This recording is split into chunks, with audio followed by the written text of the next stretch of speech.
Oy, mga sangkay, meron pong isang matinding balita ngayon sa ating bansa na gusto kong iparating sa inyo nang sa ganun makapag-ingat po tayong lahat ngayon.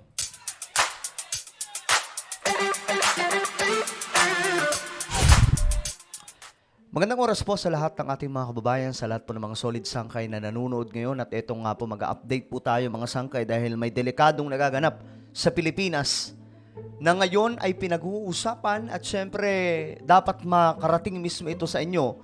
Sino man ang makakapanood na ito ngayon mga sangkay dahil nga po marami sa mga eskwelahan ngayon, mga paaralan sa Pilipinas ang nagsuspinde na po ng kanilang klase at mas pinili na lamang po na mag-online class. Ano nga ba ang nangyayari mga sangkay? Bago natin pag-usapan yan mga sangkay, no, pakisubscribe po muna yung ating YouTube channel. Ayan po. So sa baba ng video na to mga sangkay, makikita nyo po yung subscribe button. Pindutin nyo lamang po yan, tapos i-click nyo yung bell at i-click nyo po yung all. Sa mga nanonood po sa Facebook, huwag nyo rin pong kalilimutan na i-follow ang ating Facebook page. Ngayon, ito po yung balita kasi. Ayon po dito, face-to-face classes sa ilang paaralan. Sinuspinde dahil sa matinding init. Ang pagkakaalam ko kung hindi ako nagkakamali, kahapon po ito. Pero may bagong balita regarding dyan mga sangkay, ito po ngayon. Okay? Ngayon. Dahil sa init ng panahon, maraming mga paaralan ang nagsuspinde. So, ang tanong dito, bakit nga ba mainit ang panahon natin? So, bago natin panoorin yan, bigyan ko lamang po ng kaunting impormasyon mga sangkay. Mainit ang panahon ngayon at nararanasan po yan hindi lang ng Pilipinas, kundi ng buong mundo. Dahil po ito sa epekto nitong global warming mga sangkay. Kaya naman mag-iingat po talaga ang lahat. Okay? Global warming, kasama po ang El Nino. So, global warming plus El Nino, abay, matinding init ang panahon. So, kahapon mga sangkay, kung mainit kahapon ang panahon at maraming nagsuspindi ng klase, how much more sa araw na ito mga sangkay? Mas malala daw po ang sitwasyon. So, panoorin po muna natin ito. Sinuspindi na ang face-to-face classes sa ilang paaralan sa bansa dahil sa sobrang init. Babala ng Pag-asa, posibleng mas tumindi pa ang heat index o damang init sa susunod na buwan. Mas lalala pa hanggang May. Oh my goodness, mga sangkay. So, ito ngayon ay nangyayari sa ating bansa, but not just in our country. Marami po sa mga bansa sa Europe nakakaranas po nitong grabing init ng panahon. Dulot po ito ng global warming at El Nino. Kahit nga ako mga sangkay, lumabas lang ng kaunti sa tahanan, ramdam mo kaagad yung init na grabe po talaga mga sangkay. Sa frontline ng balitang yan, Simon Gualvez. Bimpo, folder, at anumang mahawakang gamit ginagawa ng pamaypay ng mga estudyante at guro sa Jose Fabella Memorial School sa Mandaluyong dahil sa sobrang init. Ang problema pa naman dito mga sangkay, marami po sa mga eskwelahan sa ating bansa, sa mga probinsya, o maging sa Metro Manila, wala pong aircon, lalo-lalo na po yung mga public schools.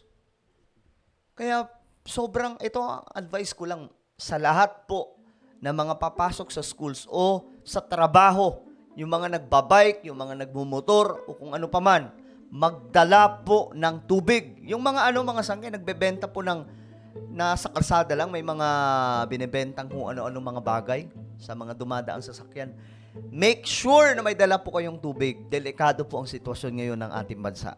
Kahit 3 stand fan na meron sa isang silid-aralan, hindi pa rin mabit ang init. Grabe. Kapag patak ng alas 12 hanggang alas 3, hanggang alas 3 kasi yung last class, yun na yung oras na sobrang init. So yung mga bata, inaantok na tas sobrang init, mas mahirap pong ikot yung kanilang attention. Dahil sa matinding init, naglagay na ng mga water dispenser sa kada classroom. Hindi na rin muna required ang pagsusot ng uniform. At this point in time, importante na kung ano po yung komportable para sa kanila, ay yun po ang isusuot ng una para din po mas ganahan sila sa pag-aaral. Ang magulang na si Rodel, pinapabaunan lagi ng malamig na tubig at ekstrang damit ang anak. Kapag masyado na pong mainit, hindi na po namin pinapapasok. Tama yun, mga sangkay, no? responsibilidad din po yan ng mga magulang. Kahit nga hindi, lalong-lalo na po yung mga matatanda na. So, kung alam nyong wag na lumabas, bahay na lang. Kasi yung heat stroke, naku, tridor po yan mga sangkay.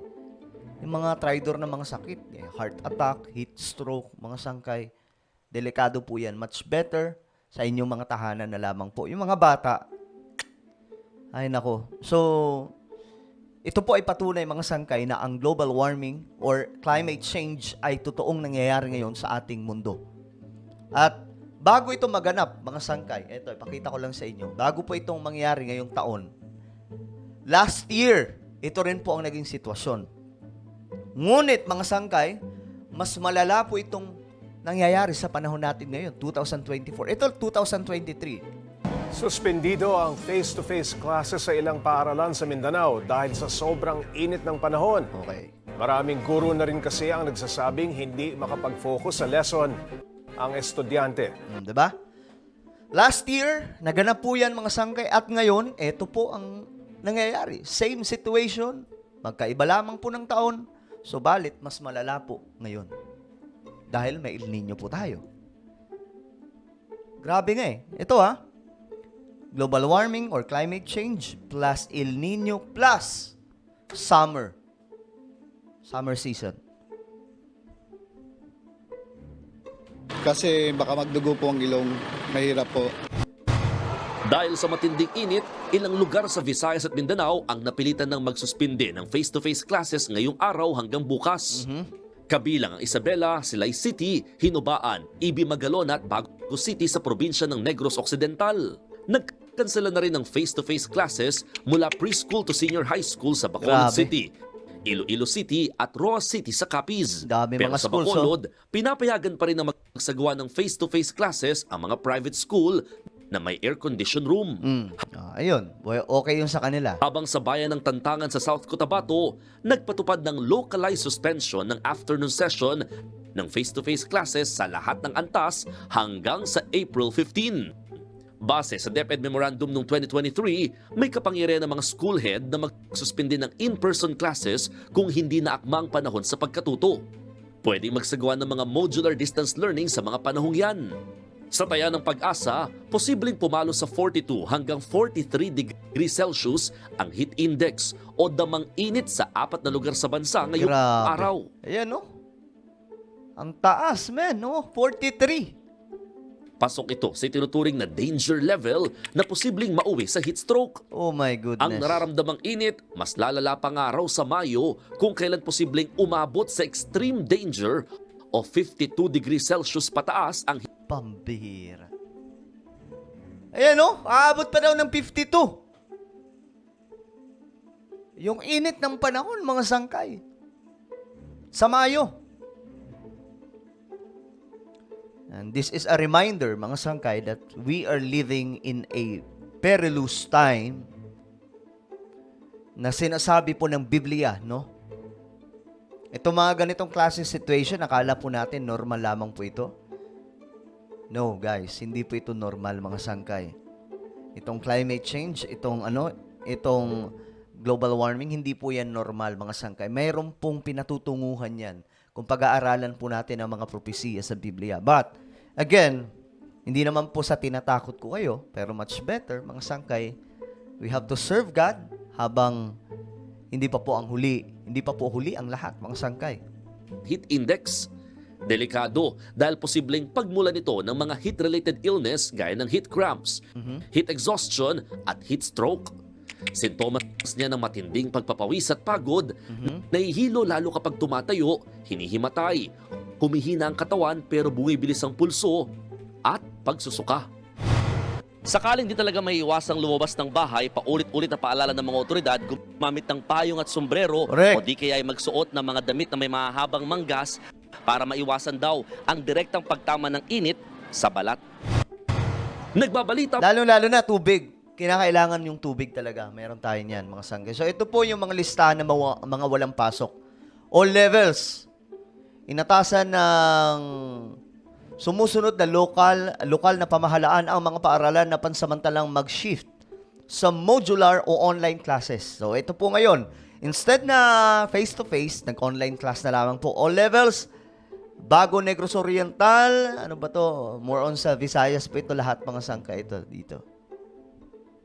Tama ba, Visayas? Meron din pong Sultan Kudarat, Tabato, ito naman dito po sa Quezon City, Bacolod City. O, ayun. Ito po yung mga nag-ano na ng classes. Pero, buong Pilipinas sa mga sangkay, nararanasan po ito ngayong grabing init ng panahon. So, let's pray for our country. Mag-iingat po ang lahat. Lalong-lalo na po lahat ng mga kababayan po natin na nagtatrabaho, pumapasok, na kahit sobrang init ang panahon. Okay, ano po ang inyong opinion? Just comment down below now, guys. I invite you please subscribe my YouTube channel, Sangkay Revelation. Hanapin nyo na lamang po ito sa YouTube. Nag-upload po tayo dito patungkol sa mga nangyayari sa ating mundo related po sa Bible prophecy. Okay? So, click the subscribe, click the bell, and click all. Ganun lamang po. Ako na po ay magpapaalam. Mag-ingat po ang lahat. God bless everyone.